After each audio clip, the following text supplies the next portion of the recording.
Que tal, benvidas a Recuncho Gamer. Hoxe imos con un vídeo un pouco máis distinto, un pouco, se queres chamarse un pouco autobombo, pero bueno, tamén contaros un pouco cousiñas que facemos paralelas ao que estamos facendo aquí ca canle de Recuncho Gamer. Neste caso tamén está vencellado cos videoxogos e tamén cunha cousa que facemos aquí que é a música.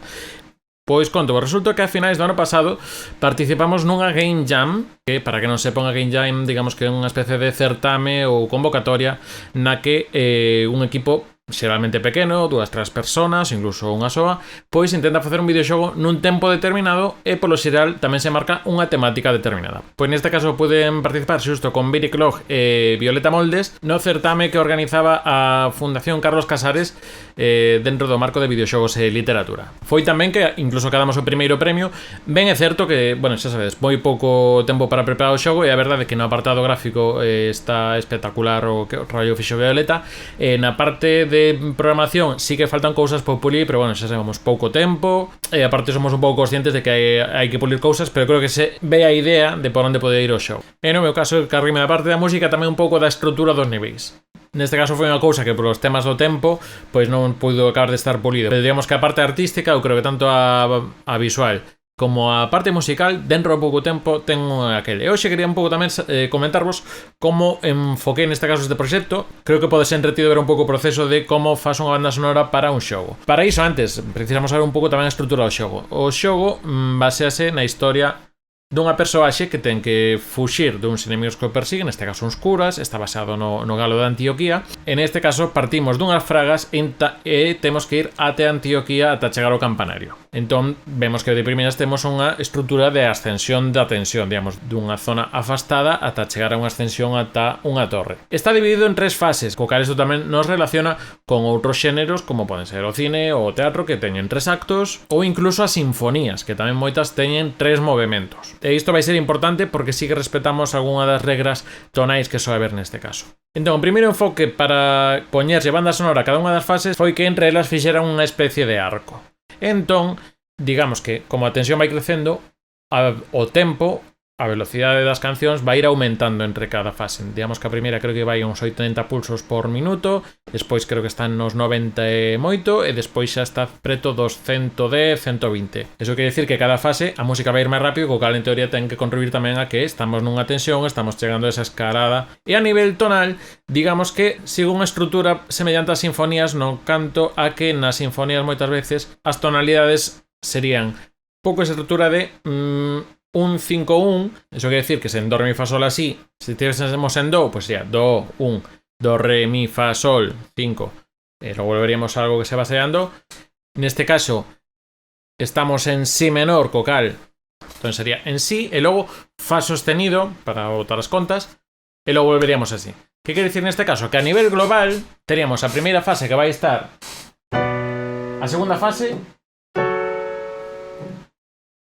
e a terceira, o sea que fai ban, ban, ban, que é unha cousa moi básica, é un movimento que che pide ir e volver. A partir de aí, decir eso, que en este caso esta banda sonora fíxose nunhas 4 ou 5 horas, tanto a composición como a grabación e a edición un pouco da grabación, co cal tampouco podíamos perder moito tempo igual en buscar músicos ou este tipo de cousas. Fomos aquí un pouco solventando co teclado, pero sí que intentamos buscar algún timbre que estivese preto ao folk, aínda sabendo que unha cousa soaría un pouco máis sintético. Así que se vos parecimos ver un pouco o xogo e tamén como a música funciona dentro do xogo. Entón, digamos que esta é a melodía que vai soar principal, en a que aquí agora van entrar uns coros que enrarecen porque aquí hai un momento chungo, vamos. Entón, comezamos a primeira fase. En este caso vedes que ten un toque folk, con eses especie de whistles ou instrumento de vento, e tamén esa especie de, non chega a ser unha guitarra, pero bueno, digamos unha especie de laúde, un instrumento de corda punteado.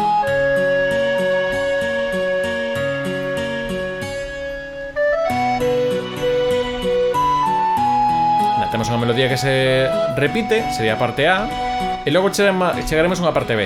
Isto é unha estrutura moi clásica tamén, por exemplo, de moitas melodías do Final Fantasy que corren a cargo de Nobuo Uematsu. Agora entraría a parte B. digamos, cun instrumento un pouco máis onírico. De todas formas, se queredes escoitar a peza completa, veredes que vai tamén unha pequena variación na que volve a entrar un piano por enriba. Deixaremos a ligazón aquí na descripción para que podes escoitar, tamén a teredes por redes. Pero dito eso, podes escoitarla con calma e veredes que hai unha parte A e unha parte B que se repiten un par de veces, cunha variación con algún instrumento novo que entra, como especie un baixo para que teña un pouco máis de carga a segunda volta, e tamén un piano que fai un dibuixo distinto.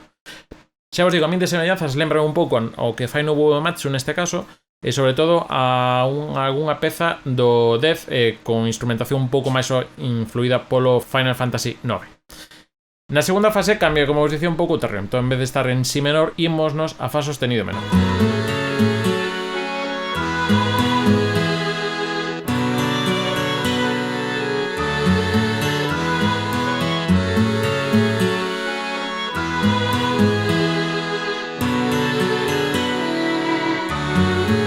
Neste caso, como vedes, tamén seguimos intentando esa mecánica de que sone máis ben a folclore, ese instrumento de cordas.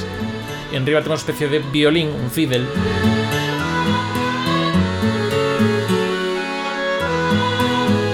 Que é un pouco máis distendido. Agora aquí entra unha parte B tamén.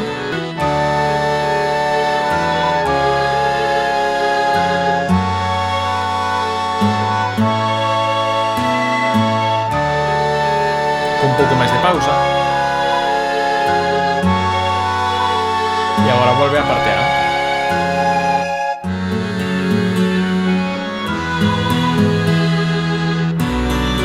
E ao pasar a fase facemos unha variante do que soa nesta fase.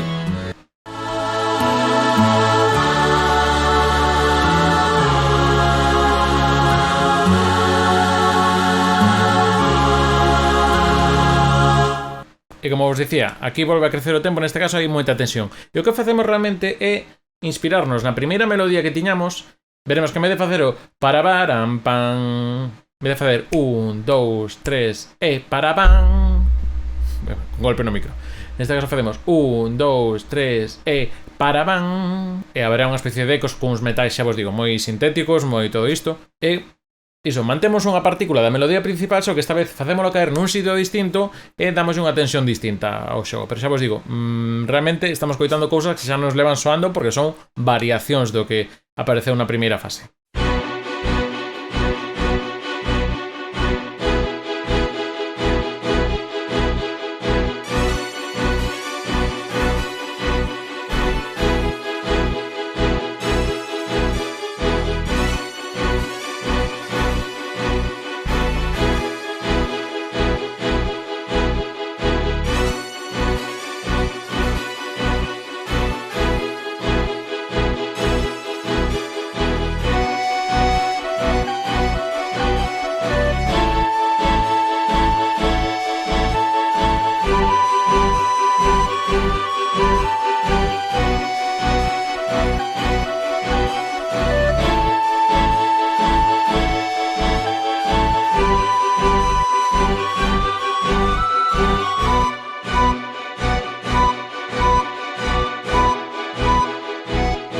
Eso, parte A, parte B y volvemos.